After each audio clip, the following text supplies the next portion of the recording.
इसके लिए जिस वाणी से नाम जप कर रहे हो यदि झूठ बोलोगे, अरे आश्चर्य होता है, झूठ बोल करके तुम सोच रहे हो हम संभाल लेंगे। नहीं नहीं, झूठ तुम्हारा नाश कर रहा है, तुम्हें पता नहीं। जिस जिह्वा से नाम जप कर रहे हो, अगर नाम का विशेष फल प्राप्त करना है, जल्दी फल प्राप्त करना है, आपको दुखों से बचना है, पाप भस्म करना है, तो झूठ बोलना बंद कर दीजिए। क्या बिगड़ जाएगा आपका? सच्ची बोलने में क्या बिगड़ जाएगा? सच्ची बोलना शुरू करोगे, हिम्मत नहीं रह जाएगी पाप करने की। ये जो पाप करने की तुम्हारी हिम्मत पड़ रही, झूठ बोलने के कारण पड़ रही। नहीं, असत्य संपातक पुंजा, सबसे बड़ा पाप झूठ बोलना। उससे क्या होता है? हर चीज हम छुपाना चाहते हैं। किससे? उस सर्वज्ञ परमात्मा से, गुरुदेव से। नहीं, झूठ नहीं। नाम इसीलिए नहीं चल पा रहा, थोड़ी दिन नाम चलाएंगे छूट जाएगा, क्योंकि आप झूठ बोलते हैं, पापाचरण करते हैं। अगर नाम को चलाना है तो नारायण स्वामी जी कह रहे हैं, पहली बात मौन का आश्रय लीजिए, कम बोलिए, अधिकतर चुप रहना सीखिए, तभी नाम चला पाएंगे। जो कार्य कर रहे हैं आप उस पर ध्यान दें, उस कार्य को एकाग्रता पूर्वक करें, वाणी को मौन रखें, उस वाणी से धीरे धीरे नाम उच्चारण करें। कम से कम 24 घंटे में 4 घंटे मौन का तो सबको अभ्यास कर लेना चाहिए। 24 घंटे में 4 घंटे मौन का। तो ऐसे ऐसे बुद्धिमान हो कहेंगे हम 6 घंटे मौन रहते हैं। कब? बोले जब सोते हैं तब। आप 4 घंटे कह रहे, हम 6 घंटे मौन रहते हैं। 24 घंटे में हम 6 घंटे मौन रहते हैं, बहुत बुद्धिमान है। बोले आप 4 घंटे कहते हो, हम 6 घंटे मौन रहते हैं। तो कब आप मौन रहते हैं? बोले जब सोते हैं तो 6 घंटे सोते हैं, मौन ही रहते हैं उस समय। मौन जागृत की कह रहा हूं, 4 घंटे का। नारायण स्वामी के बहुत बड़े महापुरुष हुए, तुम 4 घंटे मौन का अभ्यास करो, ऐसा निकालो 2 घंटे, 2-2 घंटे करके 24 घंटे में 4 घंटे मौन। उस समय हम किसी से बात नहीं करेंगे, नाम जप करेंगे। कार्य करो, कार्य करने के लिए मना नहीं कर रहे हैं। कम बोलो। आजकल लोग अपनी जीवनी शक्ति को बोलने के द्वारा बहुत नष्ट कर रहे हैं, व्यर्थ की बातें करते रहते हैं।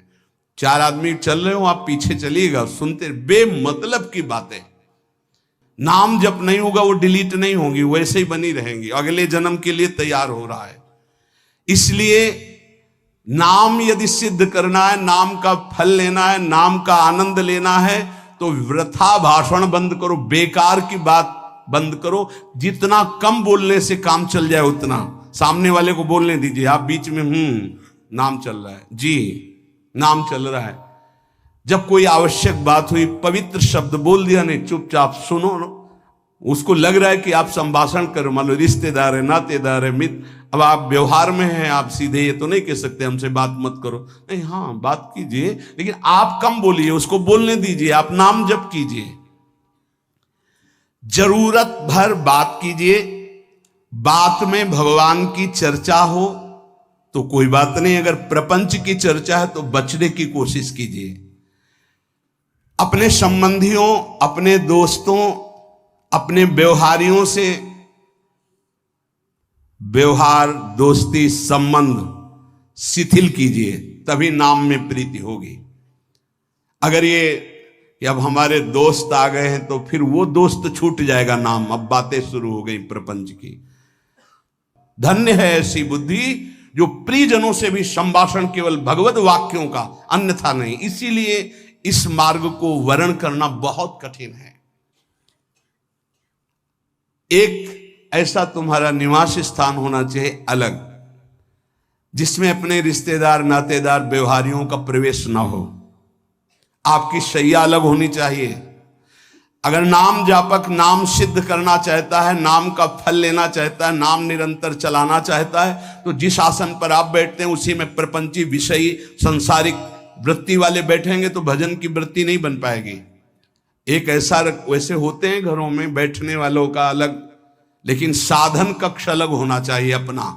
किसी का यदि प्रवेश ना हो तो आप देखेंगे कि आपके साधन के परमाणु आपको वहां बैठते ही तत्काल विक्षेप रहित करके भजन में लगा देंगे। अगर घर में ऐसा कुछ ना हो तो एक आसन अपना अकेला रखिए, जिस पर आप शयन करें वो आसन केवल आपका ही होना चाहिए। अगर वो सार्वजनिक बैठने के लिए ही है, ऐसी व्यवस्था नहीं, तो आसन समेट कर अपना अलग रख दीजिए और दूसरे आसनों पर बैठा लिए। फिर वो आसन हटाकर जब आप शयन करें तो आपका आसन होना चाहिए। इसका बहुत बड़ा प्रभाव पड़ेगा। कोई भी ऐसा दृश्य या पुस्तक ना पढ़ें जो वासनात्मक हो और प्रभु के नाम से आपको विमुख कर दे। अखबार आदि, समाचार आदि, ये हमारे चिंतन को नष्ट करते हैं। अगर नाम जप करना है, निरंतर नाम स्मृति बैठालनी है, एक घटना कई मिनट तक विक्षेप देती है। ऐसा हुआ, कैसे लोग हैं, अब उसमें तो समाचार ही हो रहे हैं, सैकड़ों बातें हो रही, पेपर है तो सैकड़ों बातें लिखी हैं, क्या क्या, अब वो सब दिमाग में भर गई। इतना व्यसन है किसी किसी को पेपर पढ़ने का, समाचार पत्र पढ़ने का, कि सुबह होते ही वो विरह में रहते हैं कि पेपर आ जाएगा। आया नहीं, मिला तो ऐसी एकाग्रता से पढ़ते हैं जैसे वेदांत चिंतन करने वाला वेदांत चिंतन। चश्मा लगा, चाय रखी, ठंडी हो रही, उससे मतलब बीच बीच में चाय और चश्मा से और पूरे दिमाग में वही। अब क्या करेगा, जो पढ़ा है उसका चिंतन बनेगा, वही बोला जाएगा। अब जहां चार मिले तो तुम्हें पता है, उत्तर प्रदेश में ये हुआ, मध्य प्रदेश में ये हुआ, चर्चा दिमाग। नाम जापक पूज्य श्री नारायण स्वामी कह रहे, अखबार पढ़ना, दुनिया भर के प्रपंच की जिसमें बातें हैं, ऐसे समाचार, ऐसे टेलीविजन देखना, ये तुम्हारे हृदय में नाम नहीं चलने देंगे, तुम्हारी स्फुरणा को गंदी कर देंगे, बेकार का वक्त खराब होगा। इसलिए अगर आपको पढ़ना ही है तो धार्मिक ग्रंथों को पढ़िए, अपने इष्ट संबंधी ग्रंथों को पढ़िए नाम जपने के लिए। किसी को कभी वचन न दें। पांचवा, बहुत बहुत पॉइंट की बात करें, यदि आपने किसी को वचन दे दिया और पूरा नहीं किया तो भजन का फल वहां जाएगा, ध्यान रखना। यही हमसे सब त्रुटियां होती रहती है अपने लोगों से। जाओ आज से बाद वचन दे दिया, हम ऐसा नहीं करेंगे, नहीं करेंगे चाहे मर जाएं। पर अपने लोग ऐसे फिसड्डी हैं कि शाम के वचन देते हैं और सुबह फिसल जाते हैं। 2-4 दिन बहुत बहुत चला, फिर फिसल जाते हैं। बोले कसम से आज से ऐसा नहीं करेंगे। तो आप इसको खिलवाड़ न समझें, आपके सुकृत नष्ट हो रहे हैं, वासना आपके सुकृतों को नष्ट कर रही। दूसरा, जैसे आपने किसी से कहा कि मैं शाम के 5 बजे आ जाऊंगा, तो 5 बजने में 5 मिनट कम होने पर आपको पहुंच जाना चाहिए, 5 मिनट ओवर होने पर नहीं, उसके पहले ही आपको ऊपर। यह संतों के जीवन में देखा गया है। समय का बहुत बड़ा जीवन में अस्तित्व है। अगर आप किसी को समय दें, फिर उसमें प्रमाद स्थिति नहीं होनी चाहिए। 5 मिनट पहले पहुंचिए। समय दिया है किसी को तो 5 मिनट पहले उसको इंतजार ना करना पड़े। रात को सोते समय नाम जापक उपासक विचार करें, मेरा नाम किन किन कार्यों में छूटा, मेरे से कौन कौन सा पाप हुआ, मैंने कौन सी आज गलती की जो नहीं करना चाहिए, और उसे डायरी में नोट करें। नारायण स्वामी कह रहे हैं दूसरे दिन सावधानी पूर्वक वो गलतियां ना होने पावे जो हमने आज की। जब उपासक सत्य बोलना स्वीकार करता है तो उसके हृदय में डर जागृत हो जाता है। ध्यान रखना, डर ये माया के द्वारा प्रेरित है। अगर व्यापार में सत्य बोलेंगे तो पैसा अधिक नहीं आएगा, अगर हम सत्य बोल दिए तो डांट लगेगी, अगर हम सत्य बोल दिए तो सब लोग जान जाएंगे मैं ऐसा गंदा हूं। सच्ची मानिए, सत्य बोलने का नियम ले लीजिए, आप निष्पाप हो जाएंगे, आप महात्मा बन जाएंगे अंदर से। कोई भी पापाचरण आपके जीवन में नहीं रह जाएगा। भगवान का नाम सत्य है, उस नाम को चलाने के लिए झूठ बोलने वाला नाम को कैसे चला सकता है। सत्य बोलने से यदि तुम्हारा नुकसान हो रहा है तो तुम सह जाइएगा। नारायण स्वामी कह रहे हैं उससे बड़ा लाभ आपको श्री भगवान प्रदान करेंगे। आप सत्य बोलिए। आजकल भगवान पर विश्वास नहीं, इसलिए झूठ पर विश्वास है। कलयुग की ऐसी प्रेरणा है कि सब झूठ बोलने लगे हैं। कोई डरता ही नहीं झूठ बोलने में, पूरा का पूरा। जैसे नहीं कहते कुछ तो सत्य होगा, ऐसे ऐसे महानुभाव हैं कि 100% झूठ बोल जाते हैं, 100%।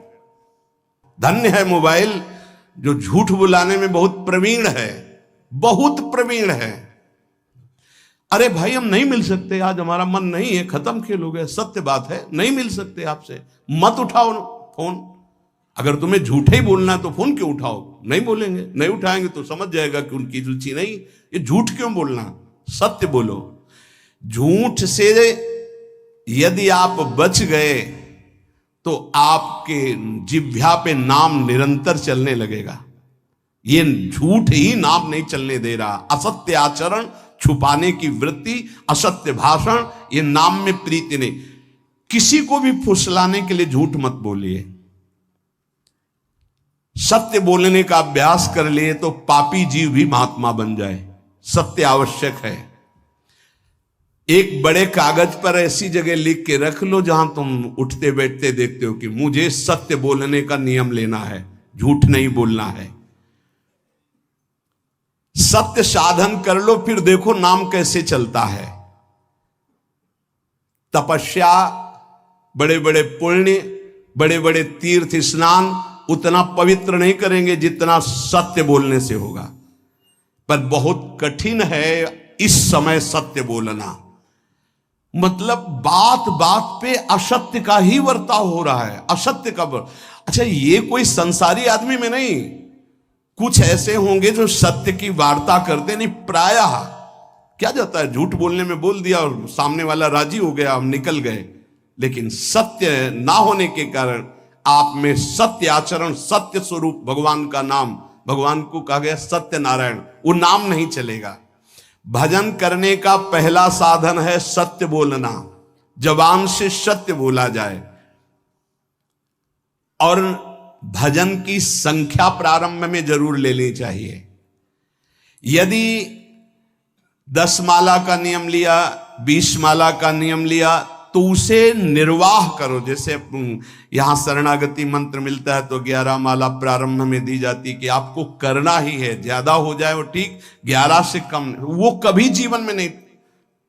अपने जीवन में गुरु आज्ञा 11 माला तो करनी है, हर समय करना है। पर ये मन थोड़े दिन तो नियम में चलेगा, इसके बाद छोड़ देगा। दीक्षा तब लेनी चाहिए जब गुरु आज्ञा पे चलने की हिम्मत हो, नहीं तो ऐसे ही नाम जपो करो। जब नियम मिल गया 11 माला तो चाहे प्राण निकल जाए, हमको 11 माला पूरे करने, प्राण निकलने तक गुरु आज्ञा का पालन करना है। यदि आप नाम जप अधिक मात्रा में नहीं करेंगे तो जो आपको नाम मिला है उसका फल आपको अनुभव में नहीं आएगा। क्यों? क्योंकि नाम का हिस्सेदारी होती, भजन की हिस्सेदारी होती। जैसे किसी ने प्रणाम किया, वो भजन लिया। गृहस्थी को इसीलिए मना किया कि रास्ते में परिक्रमा मार्ग में हलवा पूड़ी ये सब बट रहा है, हाथ मत फैलाओ। वो दान कर रहा है, सुकृत कर रहा है, और कोई दूसरे ले विरक्त आदि। आप अपने भूख मिटाने के लिए 4 रुपया के चना लेके भले पालो, लेकिन दूसरे के द्वारा दिया हुआ हलवा मत पाओ। यहां धाम आए हो, भगवत कमाई करने आए हो, यहां नाम जप करो, कष्ट सहकर परिक्रमा दो। हो सके 4 रुपए की वस्तु लेकर के आप पशु पक्षियों को पवा दो, किसी एक का पेट भर। तुम मत पाओ दूसरे का। तुम चाहो तो उपवास कर सकते हो, या प्राण पोषण के लिए रूखा सूखा थोड़ा खा लो। ये दूसरे के आराम से धाम में हम आए 2-4 दिन खूब खाए पिए नहीं, भागीदारी हो जाएगी तुम्हारे पुण्यों की। वहां ऐसे फ्री नहीं है कुछ। भजन का भागीदार राजा भी होता है, जिसके राज्य में रह रहे हैं। जो अन्न देता है वो भजन का, जो वस्त्र देता है वो भजन। इसीलिए गृहस्थ को कहीं कुछ भी स्वीकार नहीं करना चाहिए। ये बहुत ध्यान रखिए। अगर आप कहीं तीर्थ साधु आश्रम कहीं जाते हैं, कोशिश कीजिए कि किसी से सेवा ना ले, और अगर सेवा ले तो उसके अनुसार फिर अर्थ दे दे। अगर आपने वहां भोजन पाया, पान पाया, तो उसके अनुसार सोच ले कि अगर हम इतना खरीदते तो कितने का मिलता, वो दे दिया तो आपका भजन बच गया। कभी आपको कोई प्रणाम नमस्कार करे, तत्काल बराबर प्रणाम करो। किसी को अपना भजन का हिस्सेदारी नहीं, सबका मंगल हो। ये भजन जितना बढ़ेगा तो आपको भगवदाकार कर देगा। दिन रात 24 घंटे में 21,600 श्वास चलती है। 21,600 श्वास में 6 घंटा तो सोने के चले जाते, उसमें तो चेतना नहीं रहती। अब हमको अगर 21,600 नाम हमको जपने को मिल जाए तो हमारी हर श्वास सार्थक हो जाए। जो हम 5-6 घंटा सोते हैं उसमें जिनका अभ्यास है तो बात अलग है, नहीं तो वो व्यर्थ जाती है। तो हमें एक श्वास में कई नाम जपने का अभ्यास करना चाहिए, जिससे 200 माला फेरने पर ये 21,600 श्वासों की गणना पूरी होती है।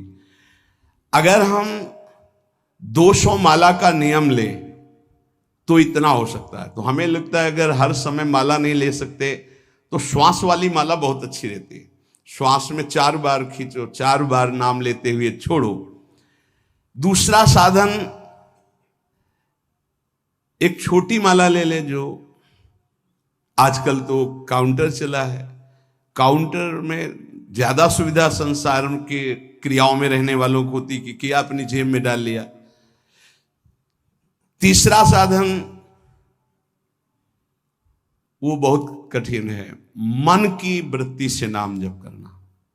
माला, श्वास और मन की वृत्ति, उसमें श्वास की भी गणना का ध्यान नहीं रहता, उसमें केवल चिंतन होता है,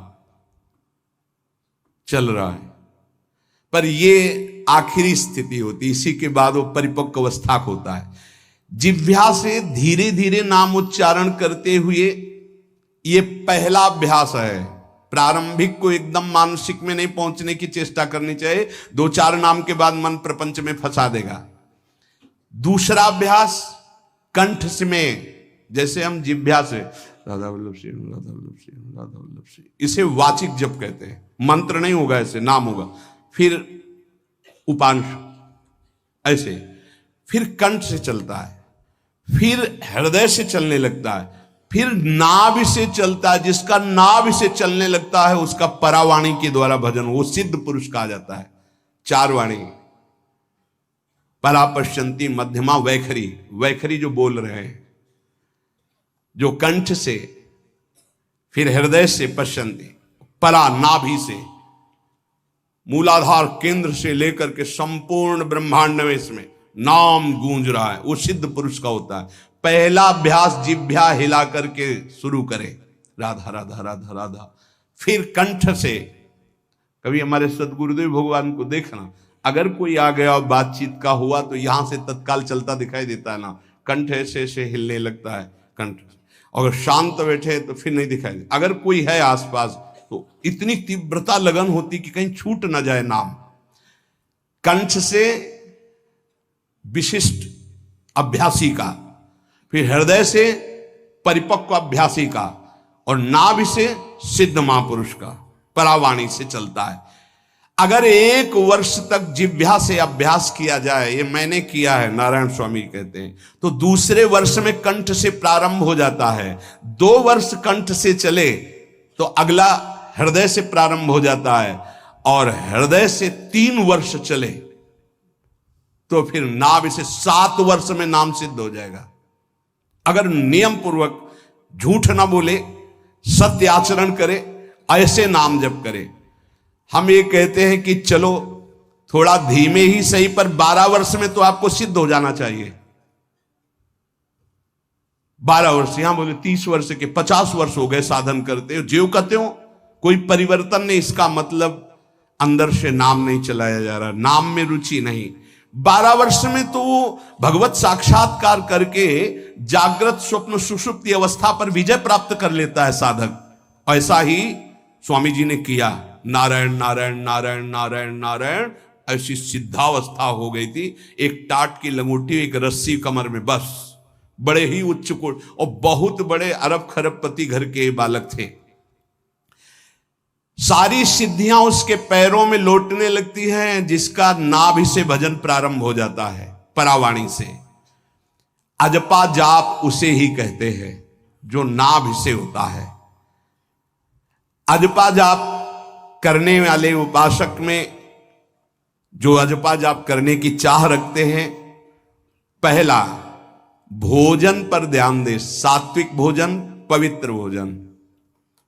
भाई नाम का स्वाद नहीं मिला तो कुछ लोग जो है बहुत प्रसन्न होते हैं जब सांसारिक पदार्थ आता है। बड़ी कृपा श्री ठाकुर जी की रही है कि इस विषय पर जो है बहुत परिपक्व किया है। रोटी नहीं मिली, ये रबड़ी रसगुल्ला की तो बात जाने दो। गंगा का किनारा, गांव में जाना नहीं, जो आकाश वृत्ति से वो आ जाए वही। आप लोगों को तो रोटी तो मिल रही है। पहला नाम सिद्ध करने के लिए भोजन सात्विक और थोड़ा, अगर एक समय पाके निर्वाह कर लो तो अच्छा, नहीं तो 2 समय, 3 समय पाने का तो अधिकार ही नहीं साधक को। भगवान की बड़ी कृपा है, जब भूख थी तब था नहीं, और जब है तो भोजन नहीं पा सकते। वो बड़ा लीला बिहारी, जब भूख थी तब भोजन नहीं, और जब भोजन है तो नियम कानून इसके लग गए हैं, ये इतना इतना। दूसरा, पहला भोजन पर पवित्र। देखो नाम जप के लिए बहुत आवश्यक है, यही जीवन है कि अगर आप नाम जप करने लगे तो हमारा बोलना, हमारा जीना सार्थक हो जाएगा। अगर नाम जप आपको करना है तो पवित्र भोजन होना चाहिए। 2 टाइम भोजन पाना है तो थोड़ा थोड़ा पाओ, पेट ना भरने पाए, ऐसा ना लगने की वजन बढ़ गया है। वजन बढ़ गया है तो भजन घट गया है, वजन घट गया है तो भजन बढ़ गया है। देखो तुम्हारे संसारिक संबंधी माता पिता चाहेंगे कि तुम्हारा चिकना शरीर होना चाहिए, हष्ट पुष्ट होना चाहिए, लेकिन हम चाहेंगे कि तुम्हारा भजन पुष्ट होना चाहिए, भगवदाकार वृत्ति होना चाहिए। शरीर तो आज है, कल नहीं रहेगा, चाहे जितना चिकना कर लो। संसारिक माता पिता के प्यार में और गुरु के प्यार में यही अंतर है। वो आपके स्वरूप को पुष्ट करेगा तो शरीर तो अपने आप, मन प्रसन्न है तो वो स्वस्थ है, अस्वस्थ होने पर भी स्वस्थ है। अगर शरीर स्वस्थ है और काम वासना है, नाना प्रकार की चिंताएं, ये थोड़ी माता पिता दूर कर पाएंगे। वो तो तपस्या और साधना से ही दूर होती है, ध्यान रख लीजिए। अधिक भोजन पाना, शरीर को बहुत पुष्ट बलवान कर लेना, तो हर इंद्रियों को भोग देना पड़ेगा आपको। वो कोई तपस्वी होता है, जो तपस्वी होता है वो संयमी होता है, जो संयमी होता है उसके चर्बी नहीं होती, ध्यान रखना। युक्ताहार विहार से, प्राण पोषण के लिए केवल शरीर में अन्न जाए तब नाम में प्रीति होगी। खाते खाते अनेकों जन्म व्यतीत हो गए, वर्षों व्यतीत हो गए, अरे अब तो भजन कर लो, कहां तक खाओगे? ये नरक कुंड है, डाला विष्ठा बन गया। नींद, एक नियम बना लो कि इतना ही सोना है। पता नहीं सोने में कौन सा सुख, नींद में केवल एक बात का सुख होता है, आपका संसार का चिंतन नहीं होता, तो आप जो शांत रहते हैं वो सुख होता है, लेकिन वो तमोगुणी सुख है। अगर आप जागृत में संसार का चिंतन न होने दें और भगवत चिंतन कर रहे हैं तो आप महापुरुष हो जाएंगे। सो सो के जीवन क्यों बर्बाद करते हैं? एक टाइम रखिए सोने का, बस। ये कोई तुम्हारा सुख नहीं है, ये तमोगुणी सुख है। निद्रा आलस्य प्रमादोत्तम तत्तामस मुदाहृतम। और एक बात समझ लो, यद तज्ञे विस्मि परिणामे अमृतोपमम, जिसमें विष जैसा शुरुआत में लगता है उसका परिणाम अमृत होता है, और जिसकी शुरुआत अमृत जैसी लगती है उसका परिणाम विष होता है। प्रातःकालीन उठ करके सत्संग में आना विष जैसा लगता है, लेकिन उठ के आ रहे हो तो इसका फल अमृत होगा। ब्रह्म मुहूर्त में सो रहे हैं, जीवन बर्बाद कर रहे हैं, अरे ब्रह्म मुहूर्त में उठिए, स्नान कीजिए और सच्चिदानंद भगवान में चित्त को जोड़िए। ये विष जैसा लगता है, परिणाम अमृत जैसा होता है। तीसरा, 24 घंटे में 1 घंटे का तो एकांतवास करना सीख ही लो, चाहे गृहस्थ हो चाहे कोई भी हो। 1 घंटे हमसे कोई बात नहीं करेगा, अपने दरवाजा बंद, थोड़ा 1 घंटे कोई ऐसा समय निकालो जिसमें चित्त को केवल श्री कृष्ण से जोड़ो, प्रियाजू से जोड़ सको। चौथा, विरक्त साधक, तकिया गद्दा, ये सब चीजें अगर लगा के सोओगे तो नाम जप नहीं होगा। देखो, हितधाम में कुशासन और एक ईंट कुशासन के नीचे, सर्दी में ओढ़ने के जो हमारे कंबल थे वो आटे का बोरा बलराम जी ला के दे थे। जीवन को यदि आप कसौटी पे नहीं कसेंगे तो भजन नहीं होने वाला। अब तो शरीर रोग से ग्रसित है, आप चाहे जहां रखो चाहे जैसे रखो, प्रिया जो जाने। जब तक हमें भगवदाकार वृत्ति ना हो जाए तब तक विषयों को स्वीकार नहीं। ऐसे हैं साधक, बड़ा सुख मिलता है। एक ऐसे पड़ा हुआ है आसन, उनके कमरे में जाके देखिए, केवल आसन ही है। कितने ऐसे साधक राधा के कुंज में रहते हैं जिनकी चटाई केवल है, न तकिया है न गद्दा है न कोई, उसी चटाई को ऐसे खड़ा कर दिया, बिछा लिया, बस उसी में पड़े, भोजन मिला पा लिया, ऐसे रह रहे हैं। कमरे में देखो जाके तो ऐसा लगेगा कि इसमें कोई रहता ही नहीं, कुछ है ही नहीं, केवल चटाई है। तकिया गद्दा विशेष विलासिता की वस्तुएं तो नाम जप नहीं होने वाला, ध्यान रखना। जहां पड़े आराम से नींद आ जाएगी, सो जाएंगे, और जब तो नींद उतनी आएगी जितनी आवश्यकता है। भजन का खजाना तिजोरी में रखें, कभी किसी से बताएं नहीं कि आपका भजन कितने माला कितना होता है। पूज्य नारायण स्वामी जी कह रहे हैं,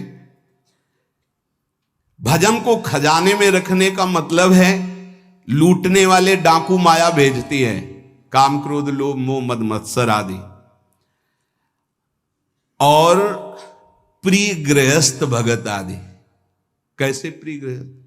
स्वामी जी अब ये सब आप ही कहा है, बहुत बीमार है, आप देखना। ठीक है, दूसरे की दुख निवृत्ति करना संत का स्वभाव होता है, पर हम जिस मार्ग के पथिक हैं, हमारा कर्तव्य है, हमारे पास हमारे प्रभु के सिवा कोई नहीं, हमारा जो कुछ है वो प्रभु हैं। ए भैया, जैसा श्री जी चाहेंगे वही सब मंगल करेंगे, ये शब्द होना चाहिए, उससे उसका भी मंगल होगा, आपकी भक्ति पुष्ट होगी।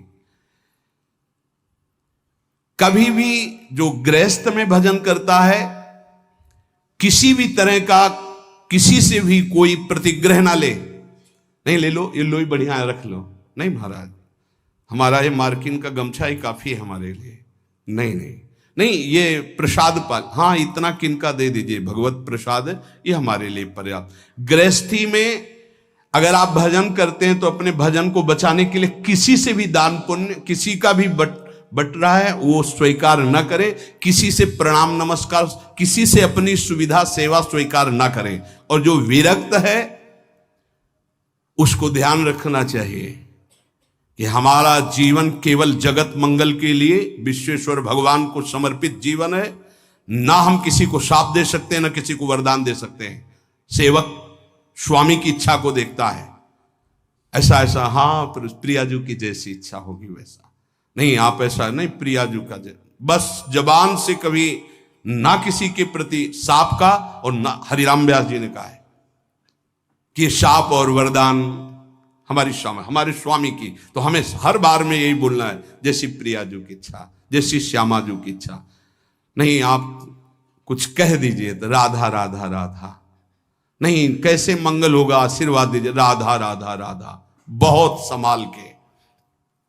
महात्माओं को इस बात में सावधान रखना चाहिए कि ये माया ममता का रूप धारण करके तुम्हारी तिजोरी को खाली कर देगी। खजाना लूटने के लिए माया बहुत अनुभवी महापुरुष है, सेवक के रूप में आती है, खास सेवक बनकर। आज तक जहां दगा हुआ है तो खास से हुआ है। जब वृक्ष कटने लगे तो आपस में बात की, भाई ऐसा कौन आ गया जो हमें